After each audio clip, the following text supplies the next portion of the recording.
আপোনাৰ নামতো মাইক্ৰ'ফাইনেন্সৰ ঋণৰ অফাৰ আহিছে নেকি? পুৰণি লোন বন্ধ কৰি বহুতকে দিছে নতুন ঋণৰ অফাৰ। অলপ ছিকিউৰিটি মানি দিলেই লাভ কৰিব 1.5-2 লাখ টকাৰ ঋণ।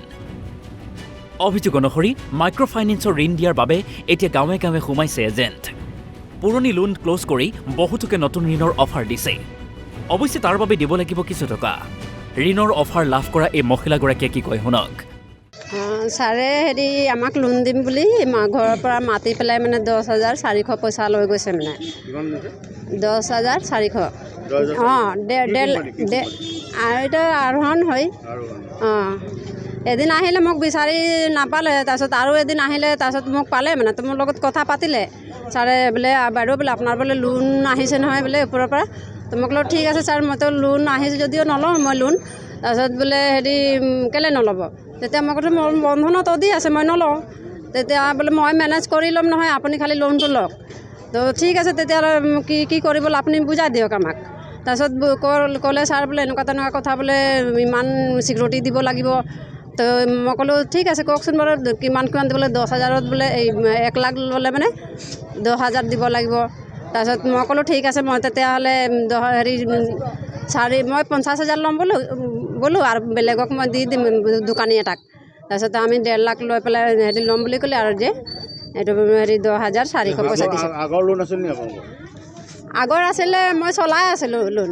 তাৰপিছত ছাৰে মোক এদিন আৰু আহি পেলাই ক'লে মোক বোলে বাইদেউ আপোনাৰ অফাৰ আহিছে। তো অফাৰটো আহিছে তেতিয়া ভোট কাৰ্ড ফটো উঠাই পেলাই লৈ গ'লে আৰু 1800 টকা মই পইচা দিলোঁ। কিস্তিত দিলোঁ মানে গোটা কিস্তিত দিলোঁ মই, ৰিচিপ্ট আছে তাৰপিছত আৰু গোটা কিস্তি দি পেলাই মোক ক'লে বোলে আপোনাৰ লোনটো মাফ হৈ যাব। তেতিয়া মাফ হৈ যাব 5-6 মাহৰ পাছত আৰু আহি পেলাই এইটো 10,000 পইচা লৈ গৈছে 400 10,400 ছিকিউৰিটি খালি আগত দিব লাগে বুলি ক'লে। এইজন লোকেও লাভ কৰিছে ঋণৰ অফাৰ। আমাৰ ঘৰত আহি পেলাই আগতে আমি লোন লৈছিলোঁ। লোন লোৱাৰ পিছত তেওঁ 500-1,000 টকা এনেকুৱা লৈ যায়। তাৰ মাজতে এদিন ক'লে আহি পেলাই যে তেওঁ মানে 1,500 টকা এটা দিয়ক আপোনালোকৰ লোনটো ক্ল'জ হৈ যাব বুলি ক'লে। তাৰপিছত মানে এইটো আমি লোন লৈছিলোঁ তাৰ পৰা আৰু লোন লৈছিলোঁ। মাজতেতো এই কৰোণা সময়তে বন্ধ হৈ গৈছিলে। তাৰপিছত তেওঁ মানে এই 1,500 টকা লৈ পেলাই ভালেমান দিন নাহিলে। তাৰ আকৌ পিছত 1 মাহমান পিছত আকৌ আহিলে। তেওঁ আহি পেলাই কৈছে যে এইটোত আপোনালোকৰ নহ'ল বোলে, আপোনালোকে 2,500 টকা এটা দিলে আপোনালোকৰ লোনটো একেবাৰে ক্ল'জ হৈ যাব আৰু নেক্সট বাৰে আপোনালোকৰ প্ৰব্লেম নাই বুলি ক'লে। আমি তেনেকুৱা ধৰণে আমি 2,500 টকা ধাৰ ঋণ কৰি তাক দি দিলোঁ। সেইদিনাখনো দি দিয়াৰ পিছত আৰু 10-5 দিনৰ পিছত এই আহি চালে কৈছে যে আপোনালোকে লোন লওক, আপোনালোকৰ হেৰিটো ঠিক আছে নহয়, MSটো ঠিক আছে কাৰণ আপোনালোকে লোনটো লওক, আপোনালোকৰ নামত অফাৰ আহিছে বুলি ক'লে। তো মই ক'লোঁ তাক যে মোৰ অকলে কাম কাৰণে মই দিগদাৰ হওঁ, আমি লোন নলওঁ বুলি ক'লোঁ। সেইদিনাখন গুচি গ'ল। তেওঁ কিমান টকা লোন ই মানে কৈছে আপোনালোকে যিমানে ল'ব পাৰে ইমানে ল'ব পাৰে এনেকৈ কৈছে।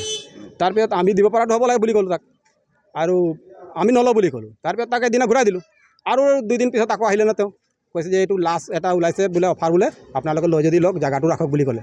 আমিও চিন্তা কৰিলোঁ যে নাই জেগাটো ৰখাটো দৰকাৰ, কেতিয়াবা আপদ বিপদ এইটো আমি লোনটো লৈ পেলাই চলিব পাৰিম বুলি।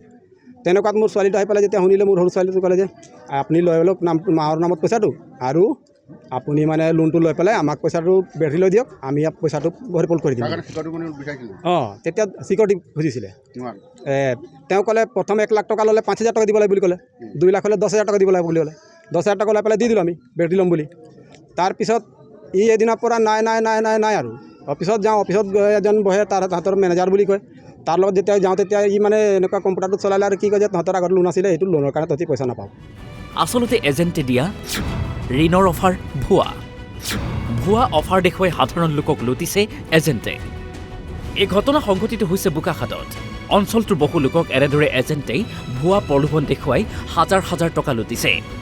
অৱশেষত এনেদৰে অফাৰ দি থাকোঁতেই ৰাইজে এজেণ্টক কৰায়ত্ব কৰে। শুনক কি কয় এজেণ্টে। লোনটো চলি আছিলে, লোনটো মানে কি তেখেতৰ আগৰ লোনটো কটুৱাই পেলাই লোনটো দিয়া ব্যৱস্থা কৰিছিলোঁ। কিন্তু তেখেতলোকৰ একোৱে লোন নহয়, তেখেতলোকৰ বেলেগৰ লোন চলি আছে। তো বেলেগত লোন চলি থকাৰ কাৰণে ফাইলখিনি ৰিজেক্ট মাৰিছে। ৰিজেক্ট মাৰি আমি লোনটো দিব পৰা নাই। মানে তেখেতলোকৰ আগৰ লোন আছিলে, না এক্সট্ৰাকৈ একো লোৱা নাই, আৰু যি পইচা লোৱা হৈছে সেইবোৰ অফিচত জমা হৈ গৈছে। লোন দিম বুলি কৈছিলে, আগতে চোৱা নাছিলে নি তেওঁলোকে? লোন দিম বুলি কিয় লৈছিলে? চাওক তেখেতলোকৰতো লোনটোতো আমি দি আছোঁ। বৰ্তমান ইয়াতো বহুত কিছু বাইদেউ লোনটো পাইছে, তো আমিতো লোনটো নিদিয়াটো নহয়, দি আছোঁ। লোন দিম বুলি কৈছিলে, কিন্তু আপোনালোকে চিভিল চোৱা নাছিলে নি? প্ৰথম আমি চিভিল চোৱা নাছিলোঁ, কাৰণ অলৰেডি আগত বাইদেউহঁতে ভালকৈ ঘূৰাই আছিলে। ভাবিছোঁ বাইদেউহঁতে চিভিল ভাল হ'ব। আপোনালোকৰ কি কোম্পানী? নিপেন শইকীয়া আৰু আৰু কি নাম আপোনাৰ? নিপেন শইকীয়া মোৰ বোকাহাটতে তামোলী ঘৰ পৰৱৰ্তী সময়ত প্ৰবঞ্চকৰূপী এজেণ্টজনক গতাই দিয়ে বোকাখাত আৰক্ষীক। গতিকে আপুনিও সাৱধান হওক। আপোনাৰ ওচৰলৈও আহিব পাৰে এনেকুৱা এজেণ্ট। ভিডিঅ' জাৰ্নেলিষ্ট বিশ্বৰ সৈতে বোকাখাতৰ পৰা ত্ৰিনয়ন বৰা, NB নিউজ।